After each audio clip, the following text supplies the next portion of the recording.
Hi everyone, welcome to the VSQUAD School stream. VSQUAD School is a platform where you can choose course and go to the full pipeline based on real project.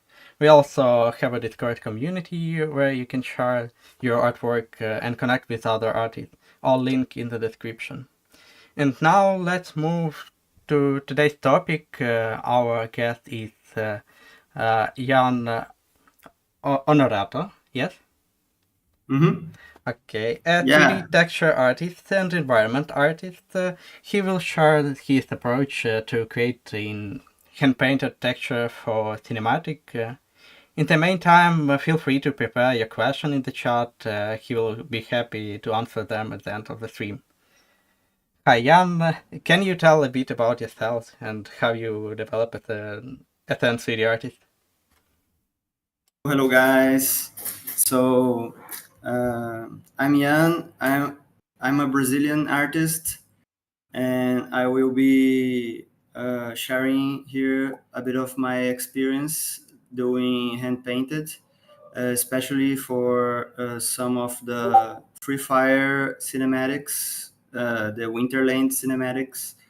Uh, so uh, I started like um, in 2000, maybe 6 years ago. Yeah. And before that, I was doing also university in art here in Brazil. And I started with 2D art. And here you can see like one of my projects that I did as a 2D artist, this Dragonborn for a D&D fan art. It was like 4 years ago, and in this time I built my skills towards arts in general. And at that time I was specifically trying to reach the concept artist role in gaming industry. And for that I studied a lot of 2D fundamentals, perspective, color theory, and drawing and gesture, everything. And for some time I worked with some indie projects as a concept artist, mainly related to RPG and TTRPG, doing character stuff. But at some time doing this, I was like a little burned out about character art. I wasn't sure if I wanted to continue with 2D art as a career. So I changed my focus to 3D. I have a very good friend that was always like giving me feedback and seeing my work. And he saw that I was like struggling a little bit with 2D, and he like started to taught me about 3D, and I started to like it. I started with Maya because it was the software he knew, and I learned the basics with him. And then I went to some tutorials. I got some like weapon tutorials, prop tutorials, some basic things just to get the grasp of the workflow. And I like it a lot. So I pivot my career to 3D. And in the time being, uh, I was like searching for my style in 3D art, and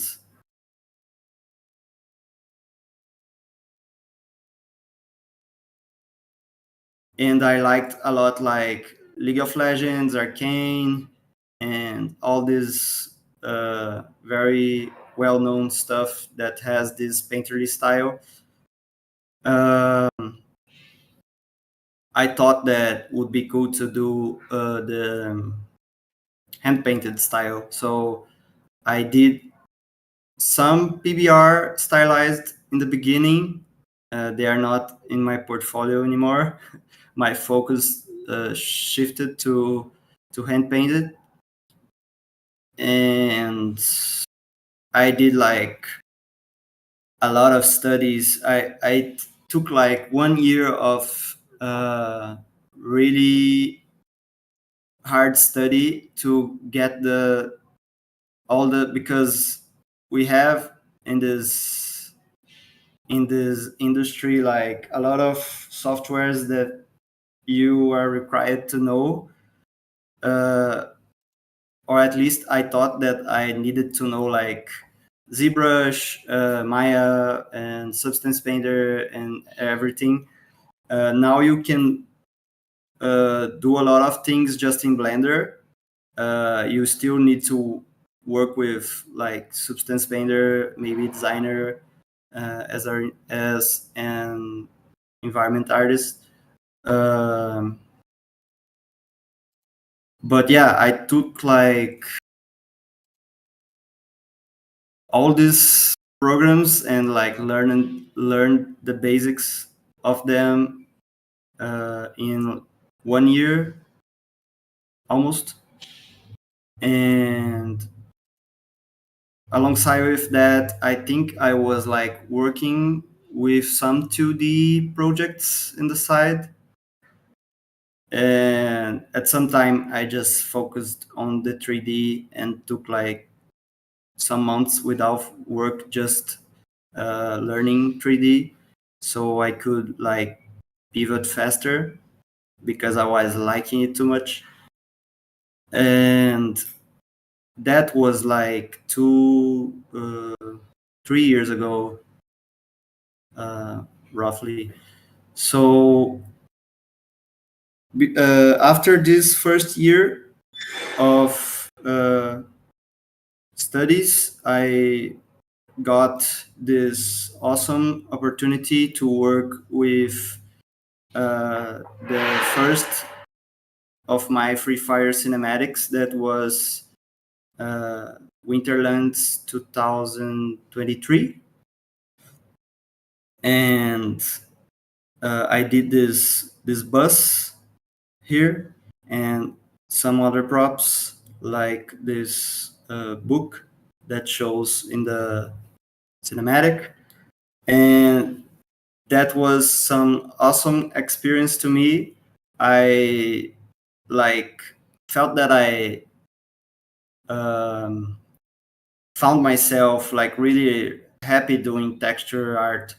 uh, I like the 3D workflow and texture in, on top of the 3D was like, oh, sorry if you are sorry if it's some loud uh, noises in the background, because there is a it seems that something is happening outside.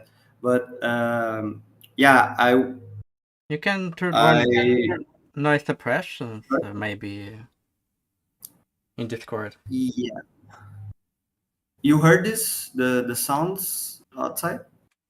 Yes. uh, yeah, let's see. I think it was a single time thing, something dropped. Let me know if it's interrupting again. um, Okay. so where was I? Where did I stop? I worked in the first Free Fire cinematic, and I liked it a lot. And that like was my first great experience work-wise with 3D, and uh, that concludes like the base of my starting point with 3D. And then I worked in the game named Shepherd Knight for Cadabra Games. It's a Brazilian indie studio. And at this time, I learned a lot about environment art and was able, even in the PBR workflow, I was able to apply some of the texturing tricks of hand painted. Some assets there has like this final touch of hand painting uh, alongside the PBR workflow. And I also saw that some games like Wayfinder use this a lot, like PBR with hand painted. So it was a great reference. It is a great reference until today for me. Uh, so this was 2024, and last year I was called again to do another Free Fire cinematic, and I was able to do some key assets. I was very happy to do. Uh, this includes uh, this first one on the right and the weapon, and also I don't know if I put it here. No, I did like another weapon and uh, some more things to them, and it was like very very good to work with them. The studio, it's called Beld Motion. It's a Brazilian studio here from Rio, and they were great. I learned a lot, and at this point I like had some very good insights about the cinematic workflow, like how it deviates from some of the game art workflow, uh, because there is some things I will get more in depth later that it's really different. So I think it will be nice to show you guys some things about it, and I think I can go further. Yeah. So inside a cinematic production, we have like this. It's pretty similar to the game production pipeline, and uh, like it starts with a concept, and in game we have the gray boxes, everything, and to do the gameplay, etc. But for a cinematic, we have like the concept art, the animatic goes like in the concept art, the um, key shots, they define everything in the beginning. Also, the colors goes in this concept area, like how will be the lightning, everything. This is all done in 2D. Um I think I have some examples like here, some color scripts that later is translated to the finished work on the right. So we have concept, and then all the 3D artists go into modeling the characters, the props, the environment, and etc. And when the director is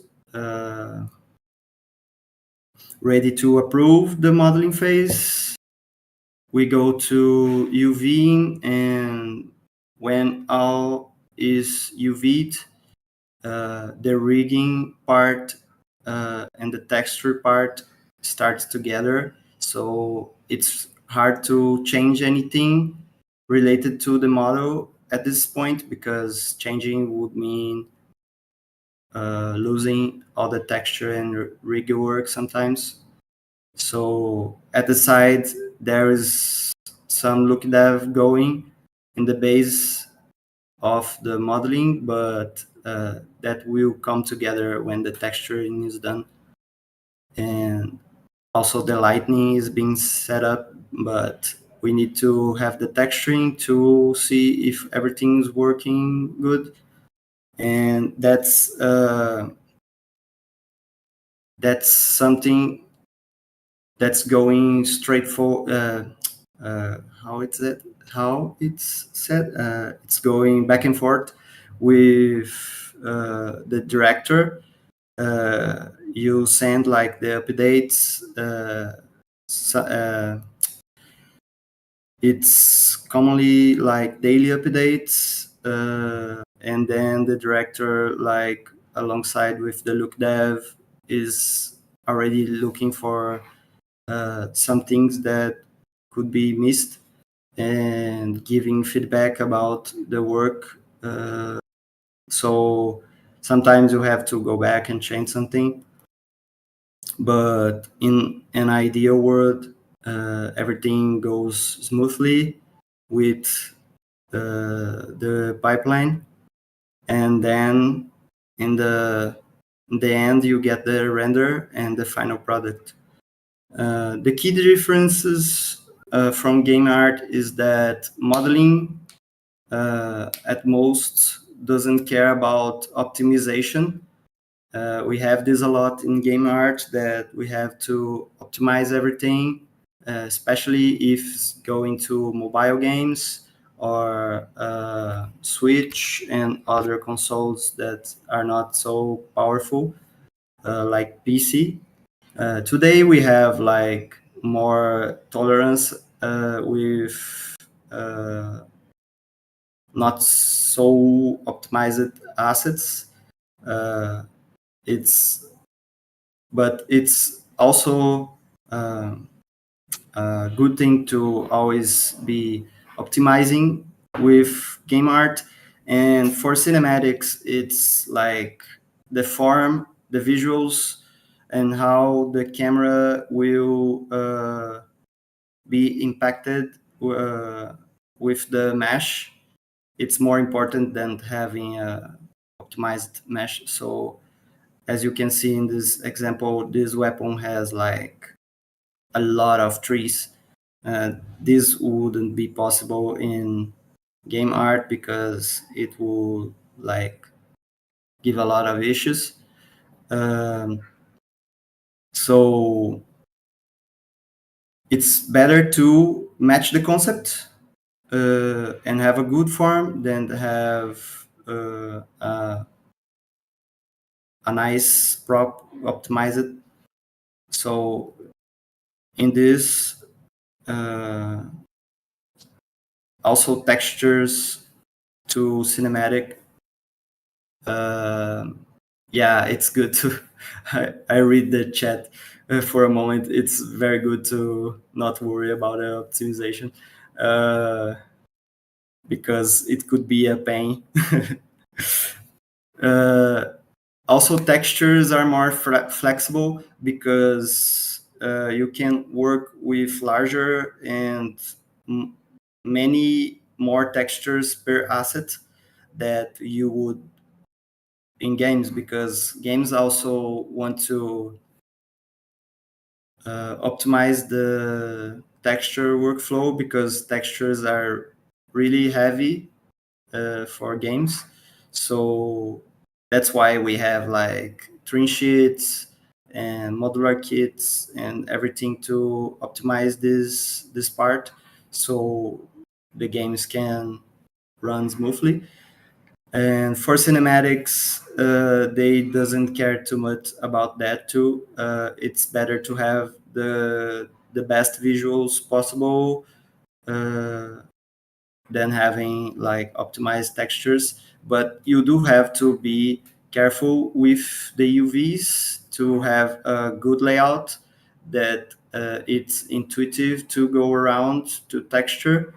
Doesn't mean like you can like auto UV everything. You have to still be careful with the UVs, and that's a part that later I will go in the tips that we have to always, as a texture artist, we have to always check and make sure that we are talking with the modeling team to ensure that the quality of the textures would not be damaged like by some wrong UVs or meshes, because they are nothing. They are not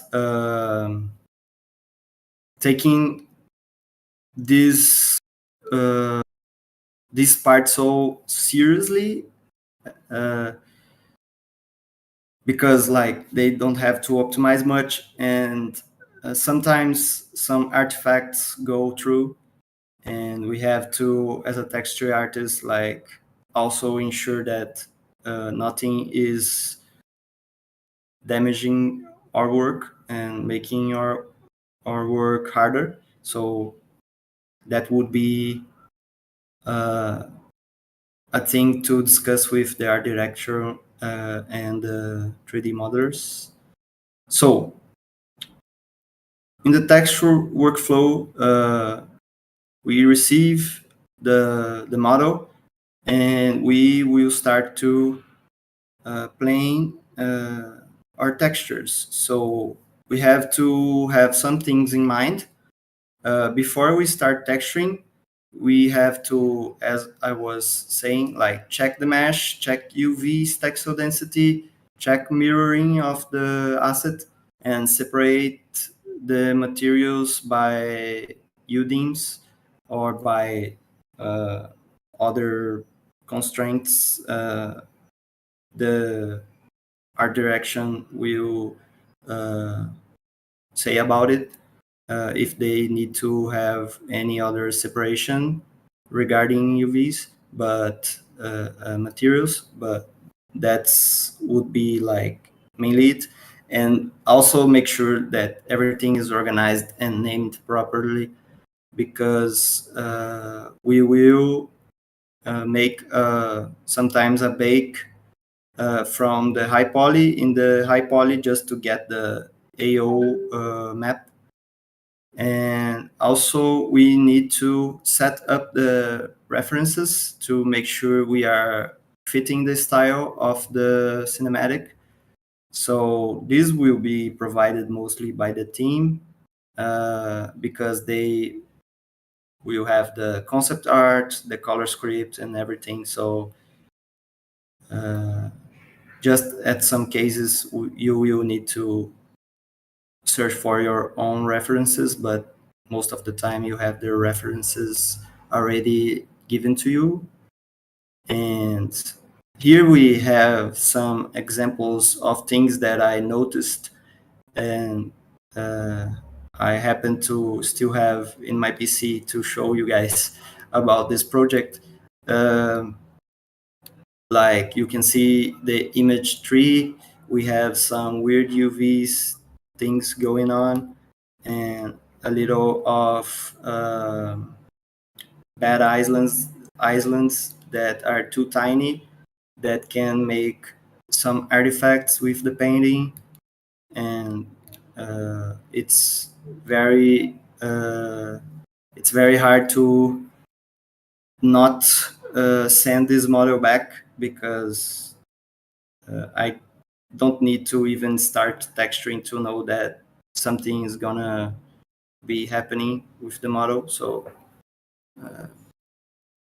we also have like image one, like some clusters of vertices in these parts that maybe can like one be inside another, and the mesh is weird, so it's will have some artifacts. And it's very advised to check in the animatic the shots, the cameras that we'll be seeing to know if these parts will be seen like closely or not seeing at all, to know if you need to send back the model, or you can like go for it and start texturing. So it's also our job as texture artists to know when it's needed to be sent to revision before starting. And sometimes we have to do some work that it's not texturing, because teams are like dealing with a lot of things um, in the pipeline. So sometimes you have to, like in the image 2, I had a really bad topology artifacts in this part, so you can see that it's more optimized than the rest of the weapon, because I did a retopology. Before doing that, I asked to the modeling team to redo it, but they couldn't. And I talked to the art direction. They had to like pause the rigging process because I would need to change the model. So these things happens, and we reworking things. It's it's a common thing. It sucks, but it's very common. Uh, I think like it's very hard to everything be going perfect. So keep in mind, if you wanna do texture art as like your main thing, that sometimes you will be required, and it's good to know the other processes so you can help and still deliver things in the deadline, because yeah, things can go rough sometimes. And image 4, I have like the separation. This model has 2 UV layouts, so I separated the parts to see everything, like uh, which one is with which one. So and also in the image 5, I showed that the model is perfectly mirrored. Um, and sometimes the 3D modeling team sends the UVs, even if it's a mirrored asset. They send the UVs like unique UVs for each side, and this is a very uh, um upsetting thing, because uh, if something is going to be seen like just in one side, uh, it's better for you to mirror to the other side and just have half the work, because you texture one side and the other side is already done, than to be needing to do the both sides. So in this case, I sent the model back and asked to have this uh, mirrored version.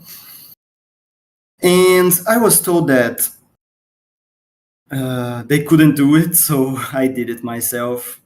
They had to, like, they are already stopped the rigging work, so um, I did some modeling parts here and there to make sure everything was set up to texture. So setting up references, it's like, as I said, they would give you most the things you need. And always check for the camera angles and animatic, as I said, so we can pass that. And when you start, you have to be careful with your workflow. It's better to work from big to small, This is a very cliche thing in arts, but it's really helpful. uh, Work from big to small to have a grasp of everything, and always like do the color base first and then do a pass on everything, just to see how everything is going together. Don't like focus on the little part at some point that maybe will not even be seen, and spend like 3 hours in this little part to see that you are doing something that is not required, or it's not matching. Like it would be like a waste of time. So be careful with workflow. Workflow is very, very important. I struggle a lot sometimes with workflow, because sometimes I get carried away with the joy of painting, and like do some details, some things in the wrong order. So I have to sometimes move back and everything. So I try to keep the workflow like very streamlined, but sometimes happens. Don't stress too much about it, but it's very nice to have a plan. So be mindful of that. And here's an example, like color base, and in the middle we have some pass on everything, and then everything is like at the same kind of point. And I think I got like another pass on that with some more details, but that's pretty much finished at this point. So also in the production, um, texture is like in this project. Like I don't know if other projects are very different from that, but in this project I spent like 2 to 3 days in each asset. So you can take your time, but definitely respect the deadline, so you don't have some troubles. So uh, always check the UVs, mesh integrity, and too small UV island stretching. So that goes with what I was saying earlier. Here, I it's something I've done right. I didn't saw that the model had some problems in this part that is black, that's pointed by an arrow, and some of the other pointy parts here in this asset had some weird artifacts going. Uh, uh, I think this one was easier to fix. It was like I didn't have to make anyone lose what they were done doing. So but just check, always check for these. It's better if you check in the color base phase, like pick a brush, uh, pick a brush, put it with the some thin lines, and go around the the asset to see if it's stretching or it's pixelated at some parts, or it's giving weird artifacts. So it's a good measure to make sure that you will not lose. Like I lost a bit of time that I worked here because I had to redo some things here. But yeah, we always learn as we go. Like these things are common, even with seniors, even with art directions, even. So don't stress too much. Sometimes you have to redo it, and it's okay. So yeah, another tip, and this is like a pro tip that I always receive, and I always try to check every time for the values. The contrast and consistency of the piece is very, very important, because it's what leads the eye throughout the piece.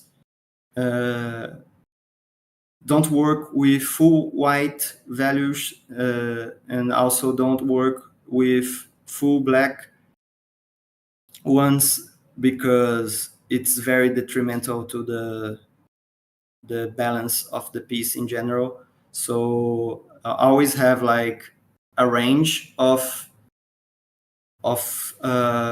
black and white that you will work with, and you can like at the feedback sessions with the art direction like ask for them to check it with you so you have a better direction. But it's a very, very common thing to like use pure black, use pure white, and then have to tone everything up or down to match it, and then have a very inconsistent texture, and have to like redo most of the work. So always checks the values. So there is something that I learned, like I think it was like 3 months ago, that I didn't know of. We have a command to see the monitor, the screen, in black and white in Windows. So if you press Control Windows key plus C, your screen will turn black and white. So this is very, very, very helpful, and I didn't know about it, and I was upset that I didn't know about it, because I use it to know that I have to check the values, and I always like put in the Photoshop to check it. So this is saves a in the long run. This saves a lot of time. Like just do this Control Windows key plus C, and that will show you the values in the screen already. So very helpful. Interesting. Is that for the whole screen? Yeah, it do it like the whole screen turns black and white. It's very, very good. Hmm. You can try it. You can try it right now. Okay. Again, Control, Windows, and C. Control the Windows key and C. Aha. Windows key and C. Maybe something wrong. Can you write maybe in the chat? Uh,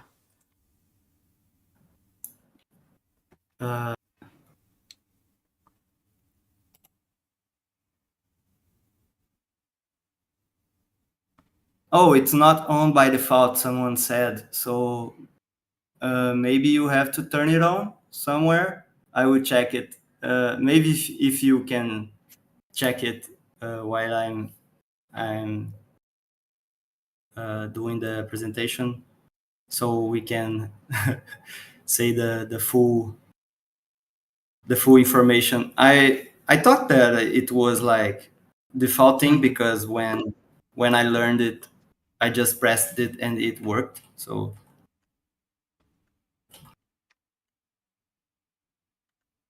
I don't know why it doesn't work for me. yeah, maybe you have to set it up. Okay. We'll know.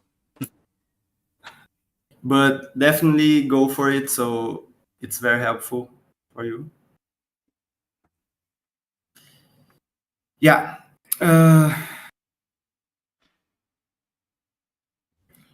Another thing it's to like you have like a style you will be working on, and you need to keep the style consistent through the process. So here I have some examples that the color is making these pointy things where it transitions to another color, and this is used like at like the whole asset. So this is something that brings consistency to the piece altogether. So uh, other styles will have other processes that will be used to make things look consistent. Consistent. So make sure you understand what makes the style consistent. Um, and yeah, that's not too much to say about it. You have to grasp the style and maybe do some tests and also keep the conversation with the art direction if you are going to the right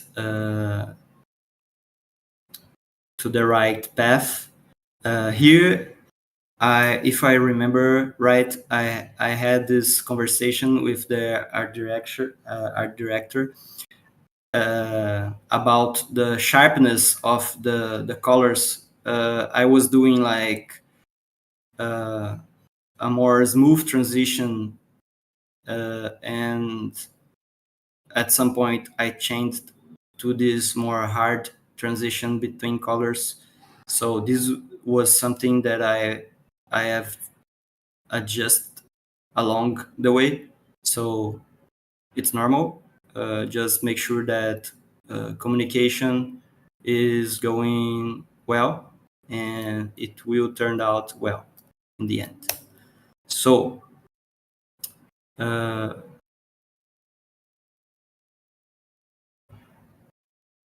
I can list for you guys 6 common mistakes that I have done, like all of them, throughout the process. And I see that many of the texture artists uh, that I talk to, like everyone does this at least one time. So it's very common. And if you stay alert, like even nowadays, we need to stay alert to don't make these mistakes. Even when you have more experience, like you take measures to don't, so you don't make these same mistakes again. So it's very common. Over detailing, it's something that's it's a little like how can I say it? Some people see over detail some way and others see another way. But in the core concept of over detailing is when you spend so much time in one thing and you like are doing like a character art and you spend like 2 3 hours before color after color base you spend like 3 hours in the eye and the eye is looking like good but everything else is like in the color base. So you and maybe even with the references, like say if the references is like a very clean style and you've put like so many more unneeded to this style details. So this is a very common thing, and we get carried away sometimes, and we have to tone down some details. So keep that in mind. And also a very common thing with especially with beginners with texturing, this goes only for not only for games but games cinematics, etc. When you have to use some PBR workflow alongside let's say the hand painting, or you use like some procedural base texture to have like the curvature or some details that you will follow with the texture, but you don't give them like the personal touch that is uh, toning down and raising some parts, making some parts like even more damaged, or like giving the you just when you just put the procedural texture and call it a day, it's like a very common mistake. And most of the time you have to give this extra attention to every part. So it's a good base to use sometimes, but don't expect it to do all the work for you. So another thing is ignoring camera angles. So you receive an asset and you don't check the cameras, how the asset will be seen. So uh, like let's say you have a zoom in some part of the asset and you don't give this part the most attention, that's a mistake, because you have to give the attention to the parts that will be more seen. Like that's not like the mystery of the universe, but sometimes we do it without thinking, so keep that in mind too. So not following the concept colors and style sometimes happens. You like put some details that don't belong to the style, or make some things that don't fit. So make sure you are always seeing your references and asking yourself if everything that is done in the references was done with a purpose. To delimitate the style, you have to analyze those things. So always take some time before, and even when you are doing the texture, to see if you are going well with that.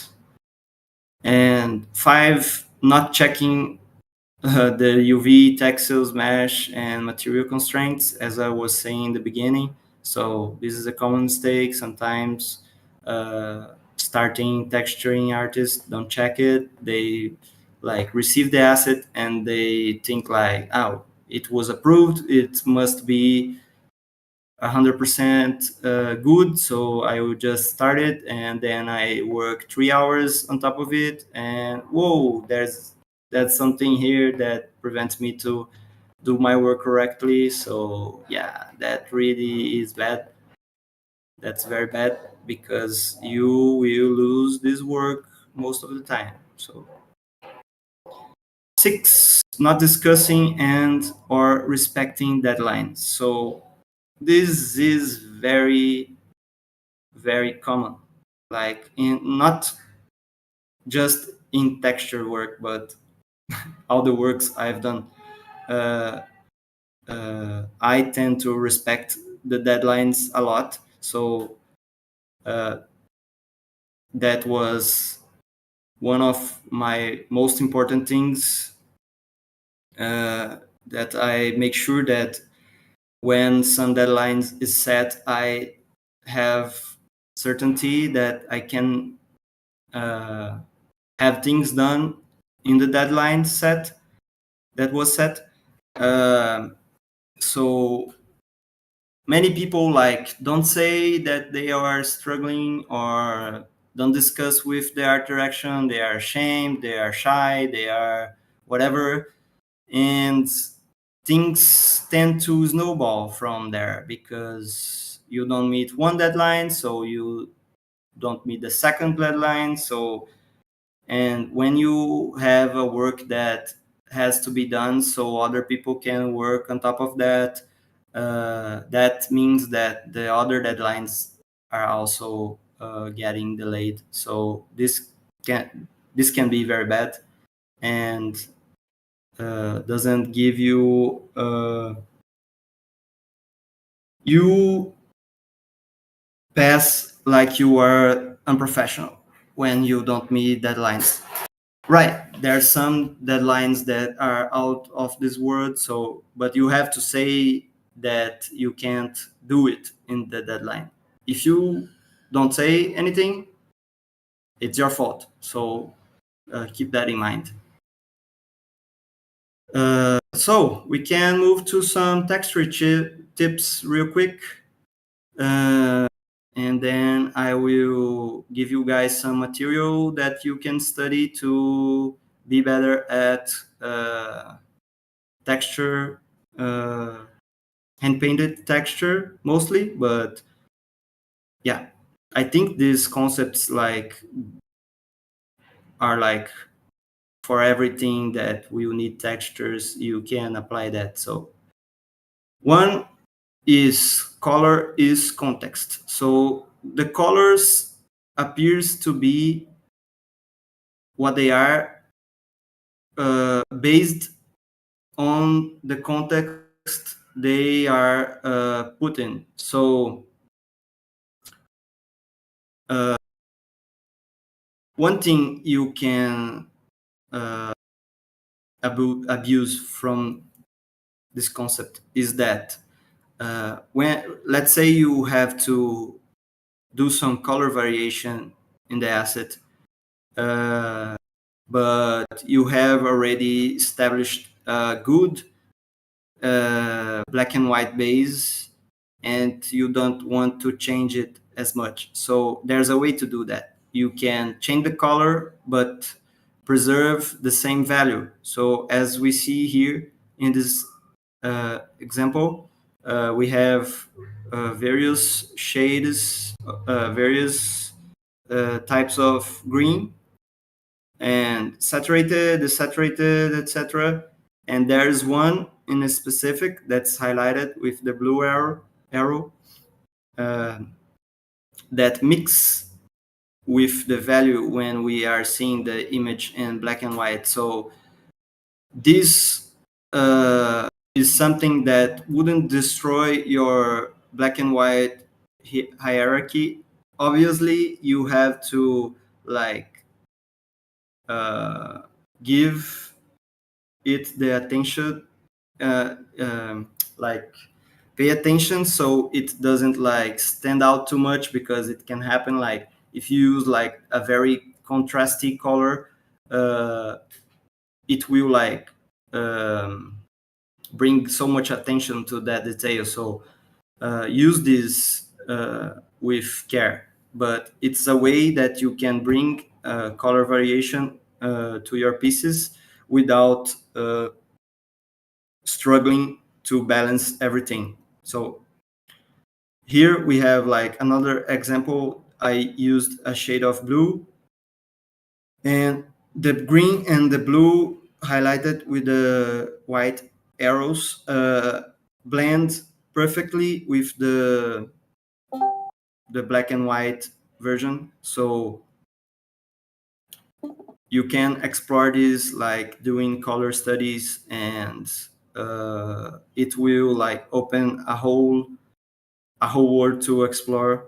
So this is something that I used a lot in my work. And for last, as I was saying, like make the color studies, like doing 2D work when you are doing, especially if you want to be like only a texture artist, right? Uh, Even if it's PBR or I don't know, just have these color concepts in your mind.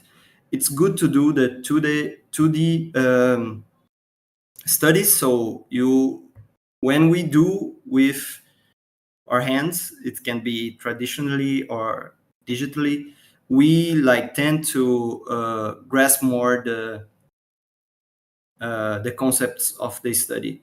When we are just seeing the images, it's not as powerful when we are like trying things. So you can learn just seeing the images and thinking about the concepts, but I advise to try to do these color studies by yourself, so you see it's going in practice. So here we have some examples of how light can be used to change the mood and the color of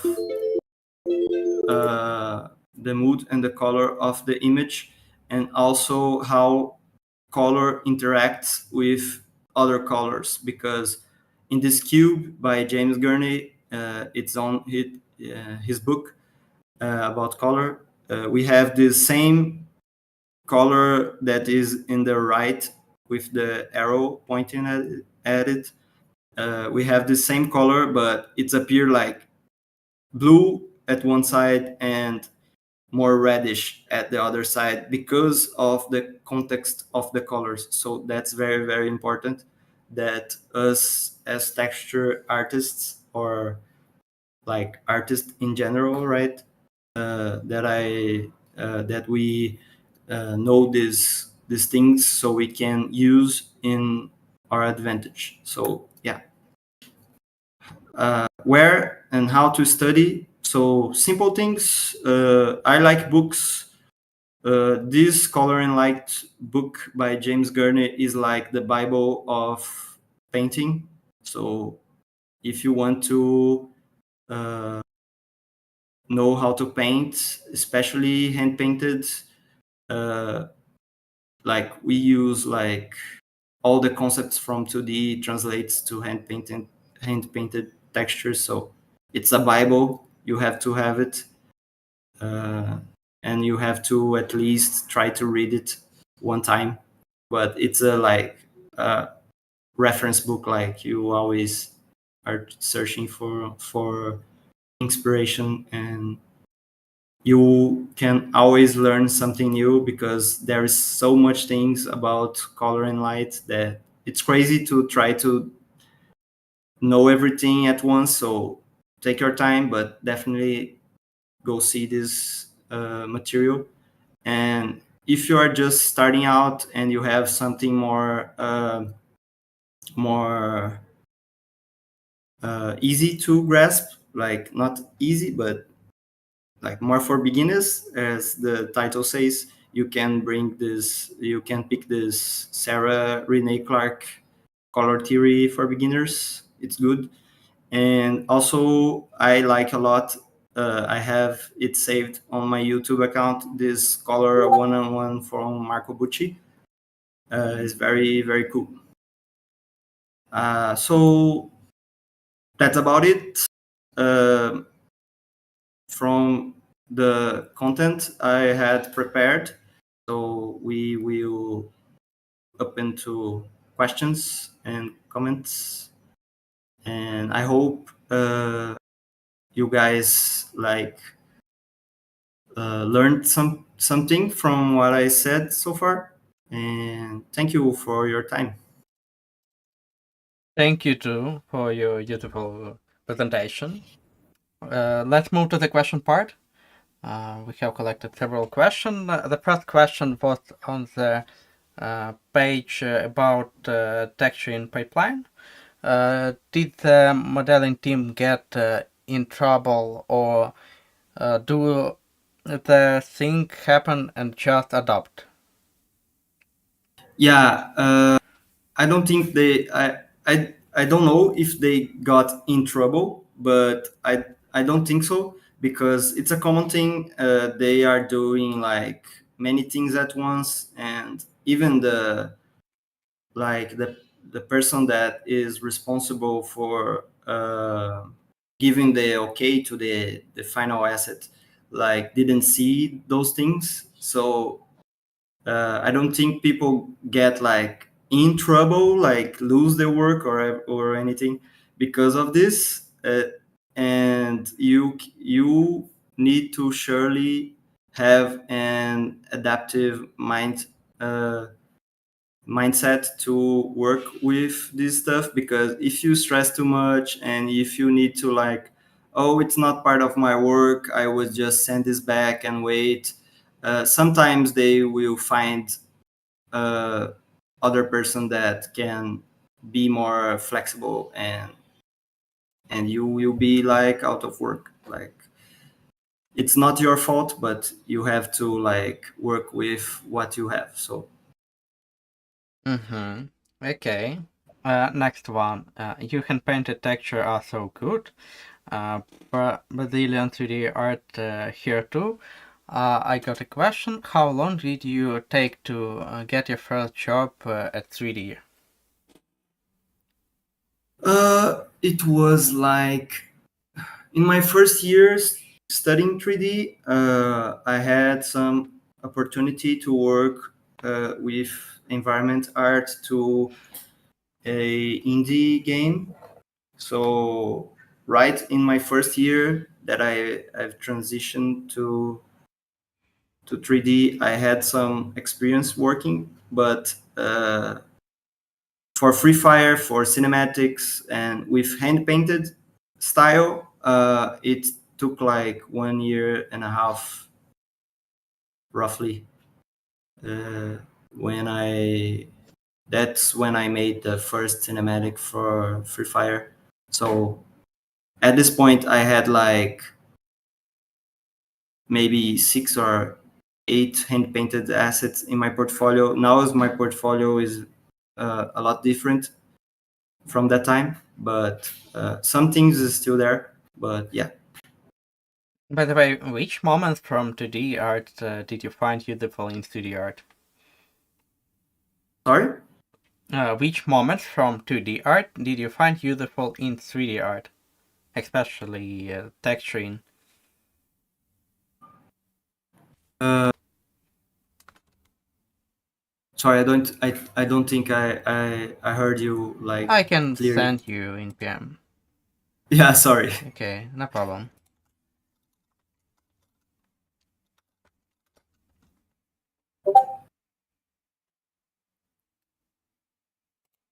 Oh, okay. Yeah. Which moment?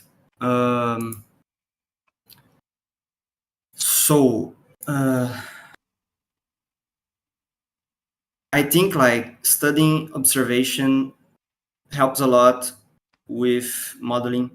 Like when you are drawing into the art, like you have to study a lot how to see the thing that you are drawing. So we tend to see it and decompose it in simple forms. So this translates very well to blocking things out in 3D.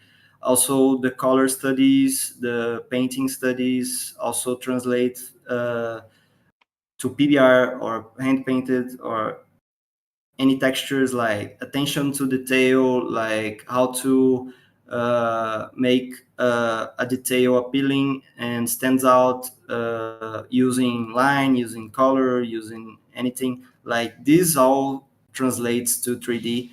If you can like apply these principles in 3D, like if you are coming from 2D and going to 3D, like you will like stand out faster because you already have some experience in these concepts that are used like in every form of art, right?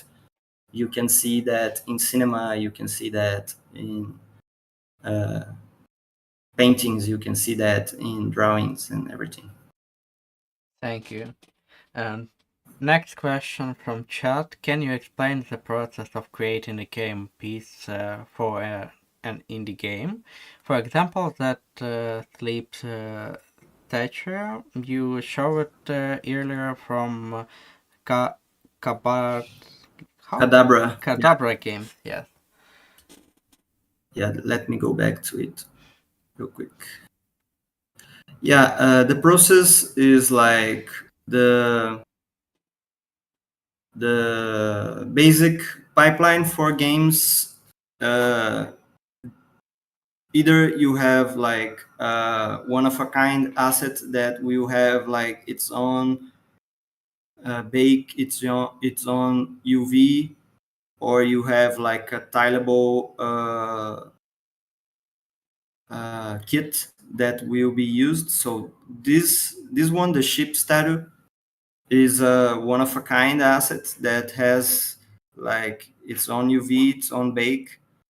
And the process is like I received a concept of the asset, and I started like the blockout for the modeling, uh, and I once the blockout is set up with the principal silhouette working and all the things are in place and everything, we go to the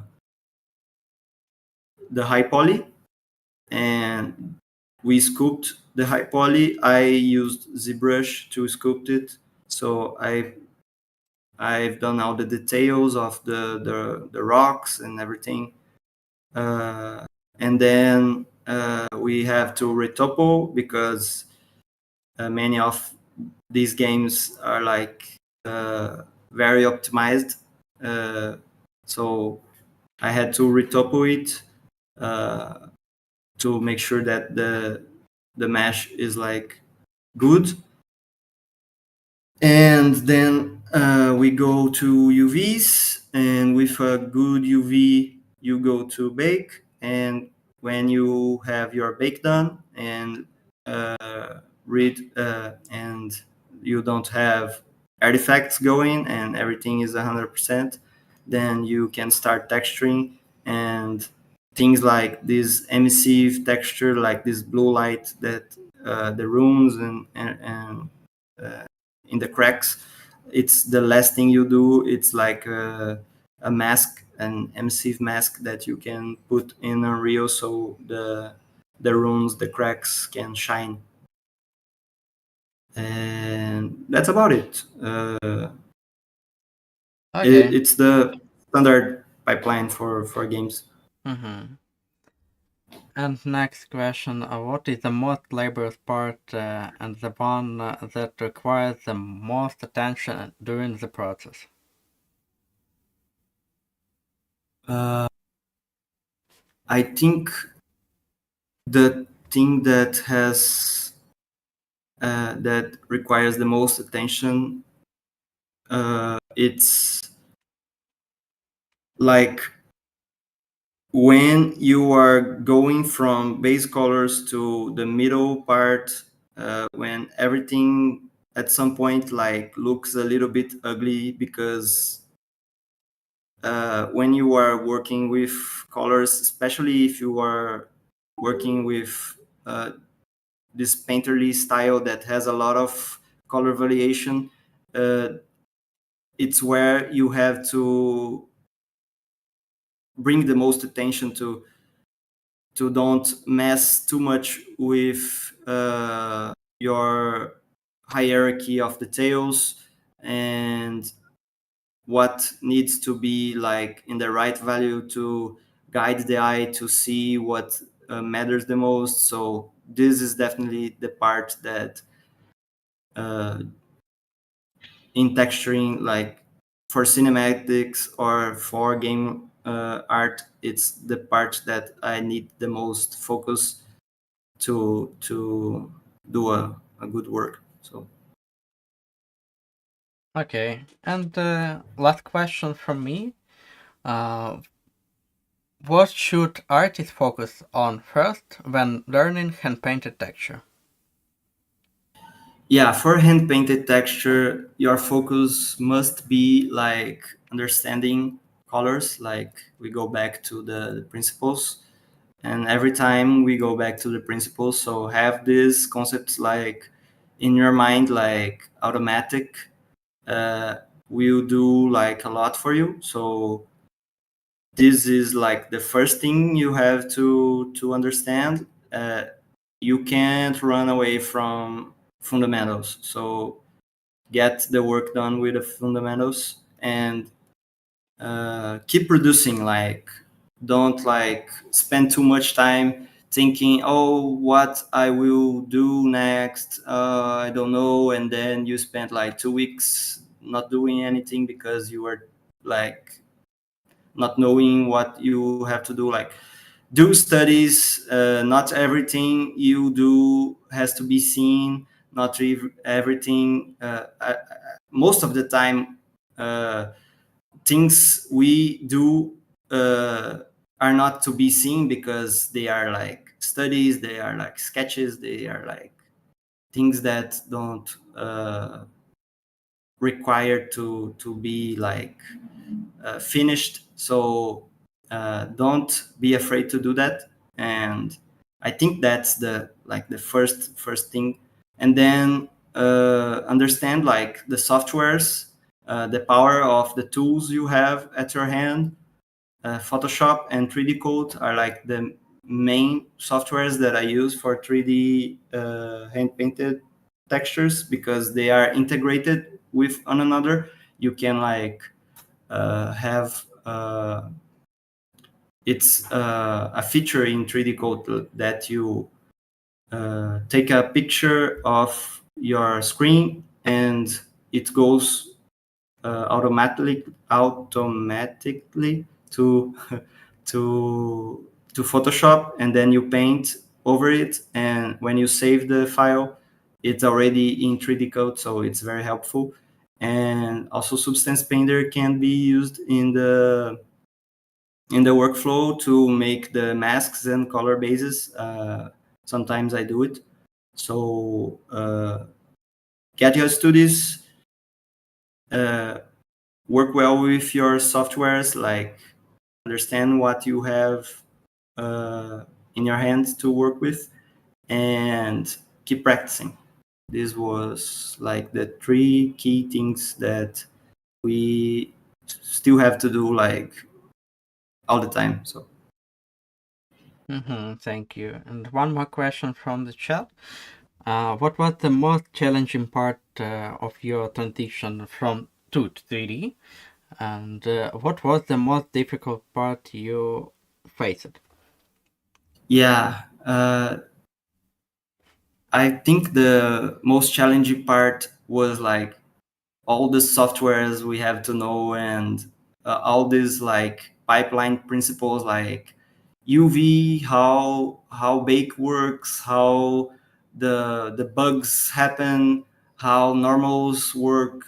These key principles from 3D that changes like the whole way that you will look to your art. It was the most difficult for me to like not just understand uh, but know how to work around to like give my art, give my vision to the piece that I was able to do more freely in just 2D. It's like learning another language, right? You know what you have to say, what you want to say, but you don't know how to say it in that language. So Okay, that was, yeah. okay, that was last question. Thank you so much, Jan, for the presentation and Yeah, sharing thank you. your experience with us. You can show the last The rest. slide, yes, of the presentation. Thank to everyone who stayed with us until the end of stream. Just a reminder that with Quad School is open to collaboration. If you would like to take part in the stream, or if you course author or mentor, feel free to reach out to us via VSQUAD School email, or link in the description. Join our Discord community, follow us on Instagram, and stay tuned for announcements for upcoming stream. Also, be sure to check out Jan's social media links in the description. So, see you next stream. Bye, everyone. Bye bye, guys. Thank you for your time. Thank you for having me, V Squad, and see you guys. Bye. Bye bye.